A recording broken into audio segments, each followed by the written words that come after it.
রাগের মাথায় আপনি সন্তানকে বললেন তুই মর, ফেরেশতারা বলল আমিন।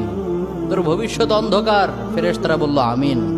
রেগে মেগে আপনি আপনার মেয়েকে বললেন জীবনেও তোর কপালে স্বামীর ভাত জুটবে না, ফেরেশতারা আবারও বলল আমিন। আচ্ছা, আপনি না সেই ব্যক্তি যে তার নিজের জীবনের চাইতেও সন্তানকে বেশি ভালোবাসেন? আপনি না সেই ব্যক্তি যে তার সন্তানের জন্য হাসতে হাসতে নিজের জীবনটাও দিয়ে দিতে পারেন? আপনি না সেই ব্যক্তি যে আল্লাহর কাছে নিজের চাইতেও সন্তানের জন্য বেশি দোয়া করে? তাহলে কি করে নিজের হাতে নিজের সন্তানের এত বড় ক্ষতি করতে পারলেন? Doesn't make any sense. Common sense বলতে কিচ্ছু নাই আপনাদের?